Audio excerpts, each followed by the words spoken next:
Hey, Mommy. Welcome to the Mommy Collective podcast. I'm Paulina Rowe, and this is your space, the No BS All Vibes podcast for ambitious moms who know that motherhood and big dreams go hand in hand. Whether you're killing it in the boardroom, hustling on your side gig, or just trying to get through the day without reheating your coffee for the third time, and yes, girl, we've all been there, this is the place for you. We're here to flip the script on the whole you can't have it all narrative, because spoiler alert, you can. Motherhood doesn't dim your ambition, it actually fuels it. And we're going to talk all about it, the wins, the struggles, and the moments that make you say, damn, I am really doing this. So buckle up, boo. We're diving into real talk, inspiration, and the occasional hot take to keep you fired up and thriving. This is the Mommy Collective. Let's do this. I am with the one and only Lissette. Say your last name with me. Calveiro. Calveiro. I love it. And we talked about this. It's Portuguese, technically. Yeah, my dad's side of the family is Cuban Spanish. So my theory is at some point someone crossed over from Portugal, had a great time and stayed there. Love it. 100%. I mean, hey, I guess we all have a story. And I saw a TikTok the other day that was like talking about migration. It's like, it's silly to think that like we didn't migrate because you're here because someone quite literally migrated. Yeah. And I'm like, yeah, that's very true. So you're right. Look at that. Look at us proving a point. Immigrants to get the job done. Yes, 100%. Well, thank you for being here with me today. So Lissette is an entrepreneur. You are a social media content creator, influencer, a whole ass boss, impact with influence, and then of course a whole mom to baby Athena. Yeah. All the labels. I love it. Oh my gosh. So you do everything. And this is exactly why I was like, I got to get her on the pod. Because you're exactly the mom that we need to talk to, because you do so much and you do it so, I don't want to say like flawlessly, because like I know deep inside you're like screaming. You're like, it's not like that. I promise. Like there are hard days and I get it. But you show up for yourself, for your daughter, and for your family. And I think that's so amazing. Thank you so much. Yeah, some days I don't think I feed into the cliche enough of like, how do I do it all? But it's always in these conversations that I'm like, I kind of am doing the most, aren't I? I love it. But you are. And it's so cool to see and witness. And you share a lot of it on your social media, which I think is so cool. And it really inspires a lot of moms. So I really hope and encourage you to keep doing that. I think it's awesome. Lissette, would you mind telling us a little bit about yourself and of course about, your new motherhood journey and baby Athena and all that good stuff? Thank you. Yeah. So Lissette, and I've pretty much been in influencer marketing for 13 years now. And for those who aren't familiar, basically working with hiring content creators for the majority of my career. It's funny because I got into this work because at the time when I started my career, technically it was supposed to be public relations. So I was supposed to just be a publicist. But I was the token millennial everywhere I went. So they said, you probably know social media. You probably follow bloggers at the time. That was the thing. You probably follow them. Can you talk to them? See if we can secure some placements with them. And lo and behold, that became influencer marketing. And really, I was the one fostering these relationships with creators. And in 2013, so about a year into my career, again, I studied public relations, journalism. So I saw these bloggers, right, the www.coms making money. And I said, I know how to write. Why am I not doing this? So that's when I started my blog. And it used to be called The Marketable Millennial. And the point was I would talk about just like my life existing. I was living in New York as a young person, talking about my career path, giving advice, and so on and so forth. And finally, as I am moving through the world of influencer marketing, again, I call it the LinkedIn side of my career. So the advertising agency girl, I said, why am I not focusing on supporting creators? Like I have the inside knowledge. I'm trying to speak to people on how to have a marketing career when actually I think it's way more interesting to have a creator career. So that 2018 is kind of when I started Influence with Impact. And it grew from there, the end of 2019. So about a year and a half in of like really going hard on this and doing freelance gigs, coaching creators and working with creators directly. I said, I'm actually going to take this all the way, quit my corporate job, my comfy, cozy salary to just literally go off on my own And what Wow. is so funny is obviously the pandemic came in 2020, did not expect that. So it was a big challenge for me to, be resilient, keep it going and believe in the vision. So yeah, now we are, I guess, 5 years in business, specifically Influence with Impact. And again, I mostly work with content creators on developing their career, supporting them with monetization, personal brand. I still consult some brands on hiring influencers, particularly around the rates and negotiation conversation on how to pay influencers ethically, which is something I'm super passionate about. You'll hear me talk Mm-hmm. about all the time. I'm so transparent with money. Yep. So that's the career side of me. Personally, I like touching grass and going on walks. I live in Yeah. Denver, so lots of beautiful spaces to do that. And I became a mom last year. So by the time y'all hear this, my daughter is a year and change of months, and Mm. it's been a crazy transition. I'm sure we'll dive into it, but just including the identity of mom, the way my career has shifted when I became a mom, priorities. Yeah. 100%. Yeah, I mean, identity, all of that. I know you and I think we're pregnant at the same time, and we've had this talk of like identity. How do I navigate this new person? Because Yeah. believe it or not, or hate it or love it, something changes when you're a mom, right? And yes, it could be identity. It could be a lot of million different things, or however you want to put it. Point is, you're Yeah. not going to leave that hospital the same way that you came in. You know what I mean? You just don't. And that's something that I had to fight so hard against. And I know we've Yeah. talked about this, and I definitely see that shift in you, and we'll dive all into it as well. But Yeah. one thing I definitely feel like about you too is that you were also very not only honest with like yourself and your needs of like, well, this is like what I need. I'm a new mom, but you also felt like you also weren't going to necessarily give up everything that you built pre-baby. Yes, things might have Yeah. shifted, right? Things like move maybe around. Maybe you don't do as much as like I'm making this up, one-on-ones, whatever Yeah. it might be, right? Things Yes. shifted, Literally. but right? Like quite literally you and your business, but you still are able to thrive in both. And I think that's like so important. And I kind of want to dive into that really quickly. So becoming a mom, right? What do you think is like the most number one, what's the number one biggest shift that you've seen in your business? Like what had to change? Yeah, I mean, aside from literally your brain chemistry changing, and I'm not a scientist, but I feel like there has to be science behind that because your hormones change, your brain chemistry probably change. But actually, the most shocking or the biggest change is the way you use your time. And I think that this is something that my child-free friends still can't comprehend because you think like, oh, if you plan your time, everything should be fine. But when you're a mom, it's almost like you're working against windows. Like our Hmm. babies are both napping right now. That's a window that's not guaranteed, right? So, at some point, for me, it's like from 12 to 3 is nappish time. So I got to be around, but don't do something that like you can't step away from.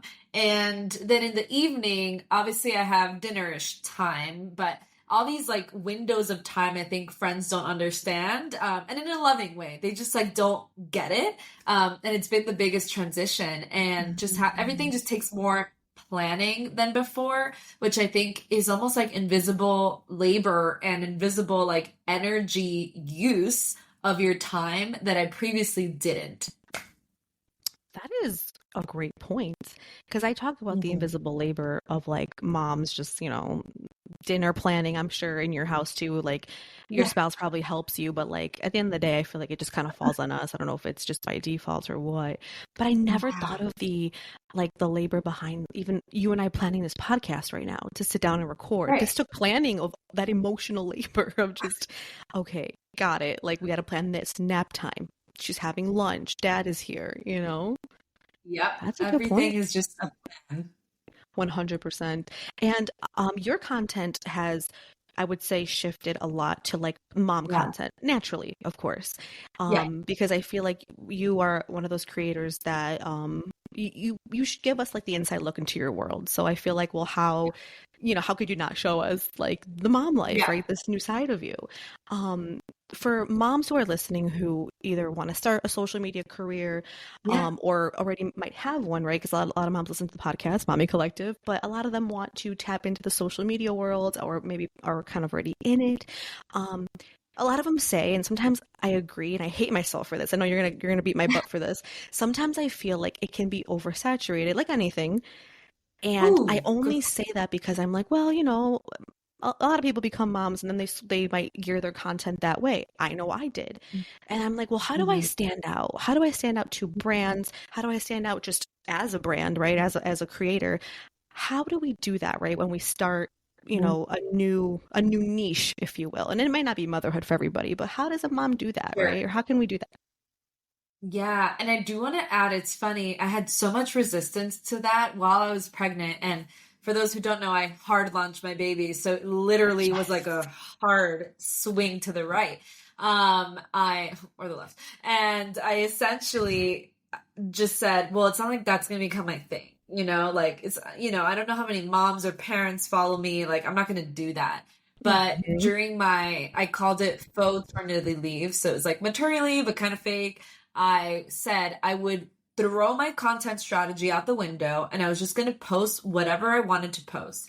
And naturally, when you're with a newborn, that's literally your 24/7. I was posting a lot about my experience becoming a mother. So I Mm. would say, not that that's the first time someone does that, but the approach felt very genuine to me and just the way I like to talk about it. Some people may want to focus on overcoming different things. Some people just want to share tips on what to buy because you just like sharing this knowledge. And you just have to find, and it's funny, you don't have to try so hard to find it. You just kind of have to let yourself play and experiment. That's what I did. And I found that for me, I really enjoyed talking about balancing motherhood with everything else I have going on because whether or not you're a parent, I think that I talk to a lot of entrepreneurs or content creators whose biggest concern is I don't really have time for that. I don't have time to show up every Mm. single day. I don't have time to. And so the way I really speak to my community is from that authentic place of, yeah, I also don't have time. And it's not the toxic, I don't have time, but I do it anyway. It's, I don't have time, so I give myself grace. I don't have time, so I've Mm. rewritten my own milestones. I did a post recently where I talked about when you lack consistency, it's probably for these three reasons. And one of them is you're probably not honoring your own capacity. People will tell you to post every single day. If you can't, don't. Because what's going to happen is you're going to burn out and we're back to square one. So Yep. it's really about just, I really like to emphasize honor where you're at in life and give yourself room to play. Those would be my biggest pieces of advice. Standing out to brands, it's interesting because I recently got this question at a workshop where they said, "You as the brand, how do you find a creator?" The Mm. first way I find a creator is the people I follow. So many brand people are consumers of social media. They're finding you, they are excited about you, and they're going to hire you because they're fans. But the second way is, yeah, we might be searching for specific content. So the way that you make your content, again, has to feel authentic to you because otherwise you will get bored. And you find the authenticity by experimenting and playing. But it's really just going to depend on that approach. I have worked on campaigns where the goal is sales or like getting people to shop and buy something. Where probably don't care about mom content like mine. Like, I literally am not selling anyone on anything. I'm just sharing the ups and downs and trials and tribulations. Mm. But on an opposite example, I worked with a brand that was a product, but what they wanted to show is that this is an easy way to take baby into your life. It was with a baby carrier. It wasn't just, this is a baby carrier and this is how you use it and put it on. It was, this is a baby carrier, which allows me to get work done while baby wearing. It allows me to go get my shopping done while baby wearing. Again, back to this concept of I am an entrepreneur, that's a mother that has very limited time. So this product integrates well. They found me because of those stories. So you really just have Mm. to acknowledge that some brands are not going to really care about the angle that you come in from, and some brands are looking for literally you. So show up at whatever feels good. I love it. I think that's great advice, especially because, like you said, the brands, yes, they will find you, but I also feel like you have to first do your part, which is the showing up. And you nailed it too. I know as moms, sometimes we don't want to, we don't feel like it. I get it. I get it. But anything, in my opinion, anything that you're trying to build, literally me wanting, because I'm on my weight loss journey, I want to do it, the healthy way too. And I want to be healthier. I have to work out. Girl, I don't want to, but I need to. Yeah. You know what I mean? And I want to Yeah. feel good, just like in my body, and like feel strong, Exactly. Especially with a 1-year-old that's constantly doing this, like, pick me up, So I'm just like, my God. yeah, girl, it's a lot. My ankles hurt. That's another unexpected, is the Your random ankles. joint that hurt.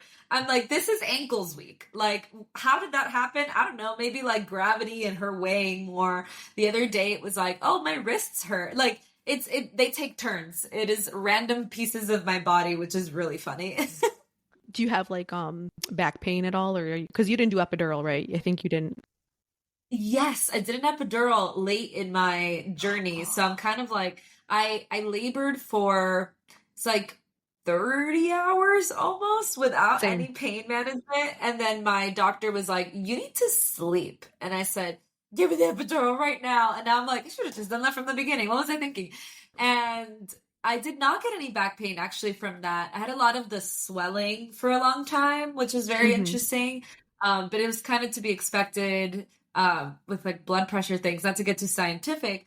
But I really did a lot of pelvic floor physical therapy, which I highly recommend for everyone, prenatal, postpartum. And I think that that's why I don't have lower back pain, because it's all like my hips and pelvic area supporting it all. Yeah, no, I mean, one thing about labor is you don't really expect what happens, and you don't expect it. I don't know about you, but like I didn't expect it to be that painful. Like, I mean, you knew it'd be painful, but I couldn't take it. Me and that epidural, like we are one. I was like, give it to me right now. So I feel you. Yeah. But that's so interesting. Sorry, I just had to ask. I was so curious, but damn, Oh, ankles. yeah. I'm sure people really think this is interesting. Anyway, just hearing, you can have a whole 100%. episode on people's labor stories. Yeah. Oh, 100%. Oh my God. That's so funny. So really quick, I just kind of was wondering, so you obviously talk a lot about, everything on your social when it comes to the content creation side, which is so dope, by the way. You're transparent with salaries. You're transparent with like you said, paying content creators ethically. And you do talk about success and like how it's measured in a way, right? And for you, I'm curious if, kind of how do you measure success in your business beyond just like financial milestones and then follower count, right? Because I think personally, as somebody on this side who isn't even, I don't even do content creation like that at all. I'm kind of working on that and working on me, but I look at it as like, you have a lot of followers and you must make a lot of money off brand deals, but that's like all I see with the naked eye, right? That's just what I see, or what I would assume people do. Again, I'm assuming. So how do you measure success beyond that? Oh man, that is the biggest misconception, is someone has a lot of followers, they must be making a lot of money. It really has to be, you have a lot of followers, that the only thing that really affects is you could probably charge more, because naturally you can say, oh, I have more followers. But if you don't have trust, it means literally nothing. And that's something that I see some creators come to me. I'm in circles with some creators who have 1 million followers, but their page is like comedy all over the place. Like, there's no brand behind it. It's almost just entertainment, which is a way to make money, right? Like, if you have entertaining content and you're monetizing off these platforms, awesome. Like, you're going to get paid a nice salary from just the views that you're getting. But if your route to making money, if you want it to be brand partnerships, you have to have that established brand, and people need to see the community, right? When I'm casting creators, I'm going through the comments. I'm seeing what people are saying. If it's 30 comments of just emojis, not as interesting as a few people asking questions or saying, oh man, I love this for you, or this is awesome, you're a role model. So all those things really affect how you get paid by brands. Also, and again, what I'm saying is, you can have 5,000 followers and have that impact for me, and you can have 100,000 followers and not have that impact. So you definitely want to make sure that the community is there. The other piece I would say is, some creators produce content differently. So in my example, I would say I charge a premium for creators in comparison to my size, to my views, to my engagement. But every ad that I do, if you go look at it, it's with my professional camera. I'm spending a whole day that I've blocked off making the content, editing the content. So really making sure that I am producing something. I get comments like this all the time. If you go to my comments, they're like, this should be an ad on TV. So I strive for that because I love it. I love being creative. I'm going to charge more because of that. Same goes for smaller creators if you're putting in that level of production.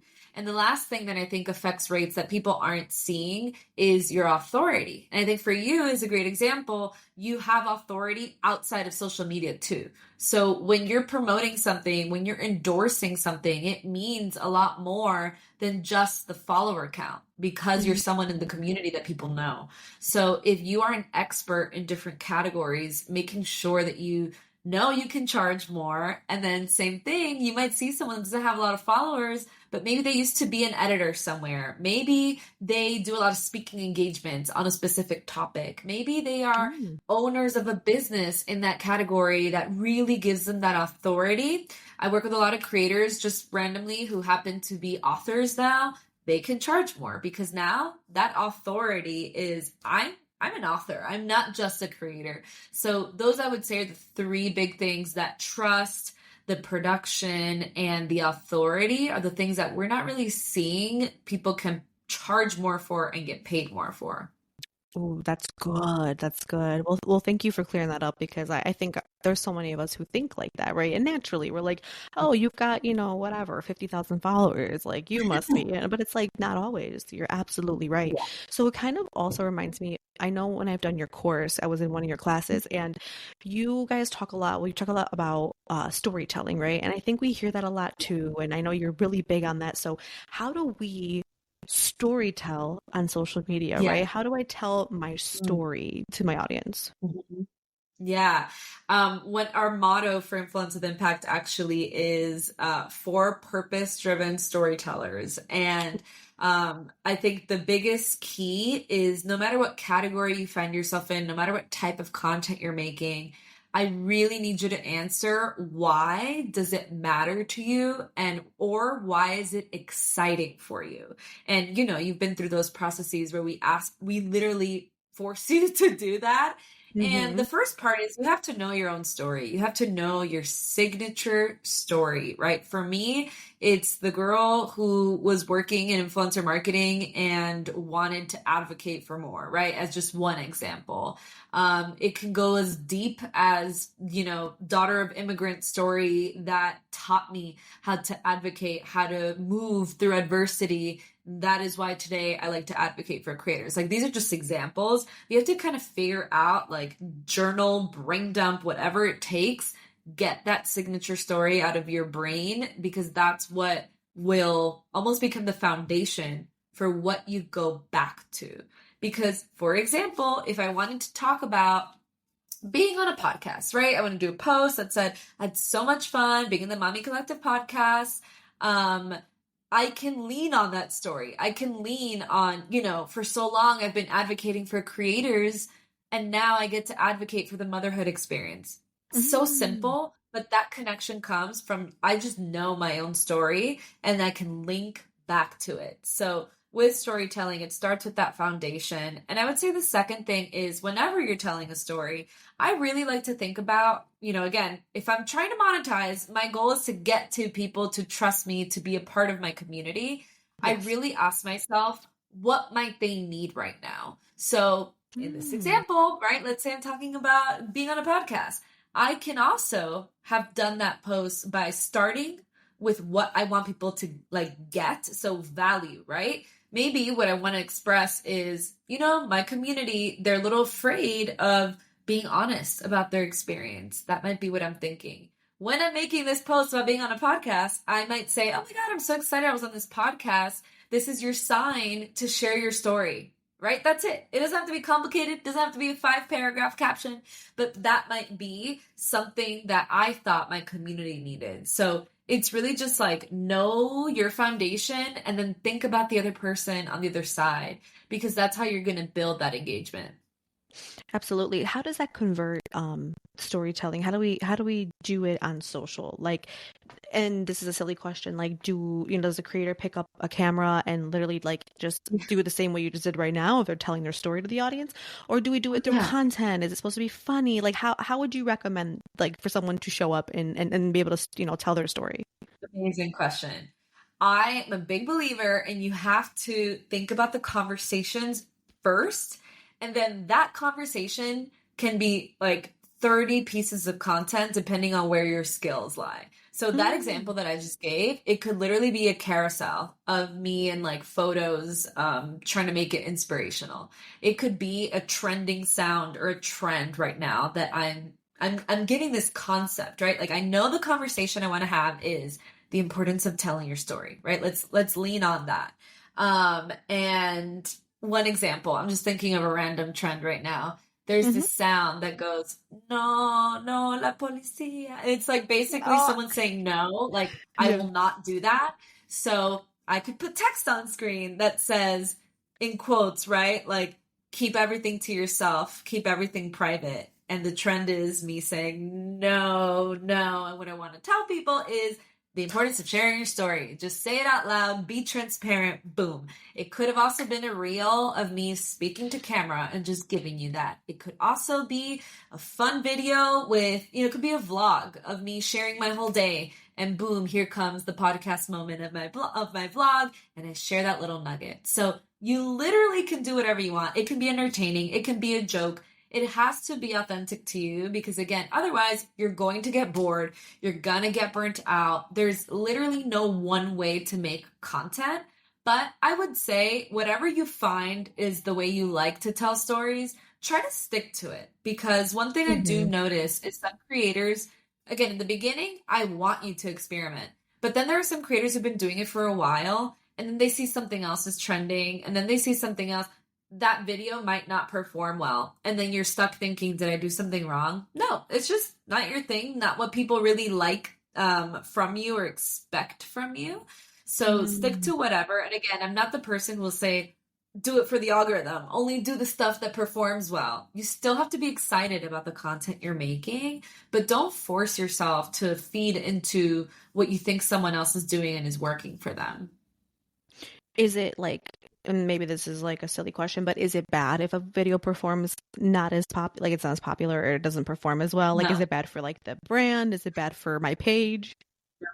Not at all. No. Not at all. I'm a big believer in looking at patterns, right? So if you Mm. do one video that flops, that says nothing to me. If you do 30 videos that flop, you probably should really adjust your strategy. And it usually actually doesn't mean completely start from scratch. It means something about that video needs to change. For example, I for a while was doing speaking to camera videos. They did okay. But again, patterns, I'm like, this isn't really getting me new growth. It's not like super high views.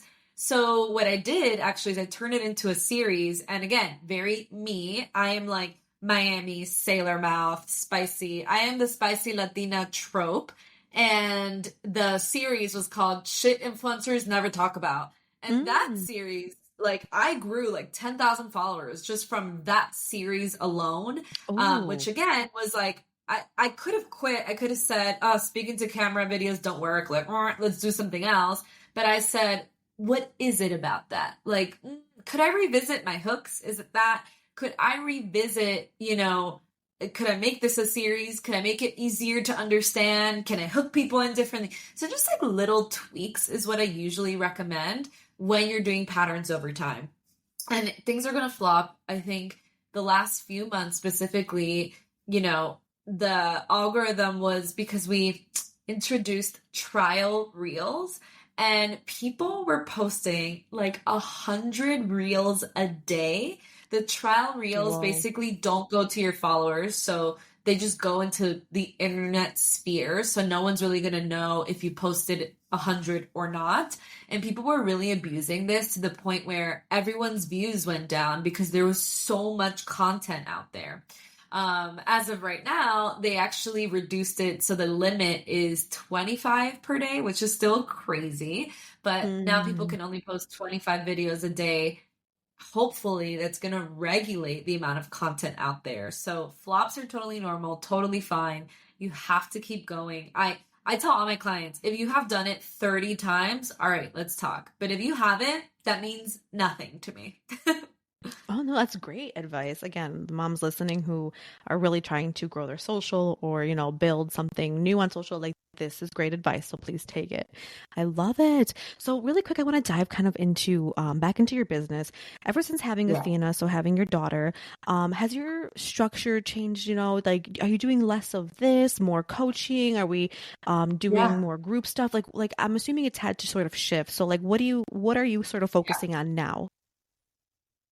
The first thing is I really worked hard to prepare my company for maternity leave. I wanted to Mm, take a maternity leave. The one amazing. thing I didn't stop was brand partnerships, content, which is why I called it maternity leave because that is still work. But I took that opportunity now that I had space to do more creator work. And when I went on maternity leave, my team was super independent. Just for context, we have a few routes of services. We have one of mini courses that you can do by yourself. We like tools like the Creator Calculator, which is a subscription. Those do not rely on anybody other than troubleshoot if there's a technology problem. We have another route that is coaching, and there was one-on-one services. There was mini strategy sessions, and we have our group program. And anything that was a one-on-one was always with me. Now we're kind of introducing other coaches inside our network that you can work with. That Oh, as again, nice. just an example of not relying on me. The Mhm. group program, I actually have transferred ownership into a team member. I still show up and do the coaching because I love it, frankly. But she literally is answering questions every day, is uploading the videos, and all these things that I would have typically taken a lot of time to do. Someone else is doing it. And then we also have talent management, which is the most kind of intensive service because it is for those creators who are already working with brands at the full-time level. So it's a basically managing a bunch of full-time creators on my team. But that is another thing that people can do totally independently. So it really was trust, to trust that my team was doing things. There were a few mistakes along the way that were beautiful learning moments for everyone. I'm a big believer in failures are just an educational moment. It's not a Mm, bad thing. It's just a moment for us to learn what worked and what didn't. And we totally. had moments like that were really great. And then the second kind of mantra that I've adopted is what is the least amount of time investment I can do with the highest ROI and revenue? So that Mm, literally means I'm constantly asking myself and my team, what is the least amount of work we can do for the highest output? Which is really just an entrepreneurship piece of advice. Like if you're trying to grow a company, the dream is to do less work, make more money. So we're constantly challenging ourselves, right? And saying, all right, that's a great idea. But how can we make this the least investment of time with the biggest return? Is it something we actually need to do, or does it just feel like we're over servicing our clients, like just to do it? Is it a just to do it thing? And I find myself now working less. Just to transparently share our personal structure at home, I'm working full time. My husband is working part time and supporting in the afternoons. In the mornings, so it's almost like nap time divides the day. In the mornings, we have a nanny who comes part time, and in the afternoons, my husband has kind of closed off his workday and is supporting. So I get to kind of work full time, but nice. I've set my business up where I technically I'm not working full time. So the extra time I have is where I'm putting like gotta fix things in the house, spending time with my daughter, or like really trying to make life happen because I think that that's a big thing that moms and parents specifically go through. You're doing so much that you neglect yourself. So anyway, that's a very long-winded answer, but Mm. it's yeah, trust on my team and trying to give myself more time back, which so far has been working. That makes me so happy to hear. Have you ever felt, up until this point, have you ever felt any form of burnout, or do you feel like you've been able to handle and manage everything going on with, your daughter, business? Yeah. Interestingly enough, I experienced burnout way more before I was a mom. I was definitely in my like Mm, girl boss era. Yeah. you know it. I was working through 8, 10 p.m. some days, just like really putting out, new content, new services, servicing my clients, doing things solo, one-on-one. And it was great because I think it supported our family to be more financially better off. But now, like, so much, at least in terms of my mindset, I know we kind of talked about it, but like work feels so insignificant. And it's so much like I want to live my life. And it's not only my daughter, right? It's not that I'm like, I'm going to spend all day with my daughter if I can. My daughter has shown me how to slow down. My daughter has shown me how quickly time passes, right? Something that we Yeah. were talking about morbidly as a family was my mother is aging. She's 67 and my mother is everything to me. And I was like, do I have a maximum of like 20 more Christmases with her? And that's like saying, her health is really great. 20 Mm. more Christmases. That's insane. I want to live my life more than I want to work. But I don't have the luxury of not working. So it's definitely, again, that's where balance comes in. But I just want to live life way more after experiencing motherhood. Totally. Oh, that's such a beautiful answer. I do feel like our kids do show us how to slow down, whether we like it or not. One way or another, like they're gonna show you. But There I have love been that. moments where I'm like, oh, I'm gonna get some extra work done while she plays over there. And she will come and like push the laptop closed. I'm like, that is Quite such a literally. good or I'm like, you're so valid for that, Athena. And I'll put my computer away and I'm like, that can actually wait for tomorrow.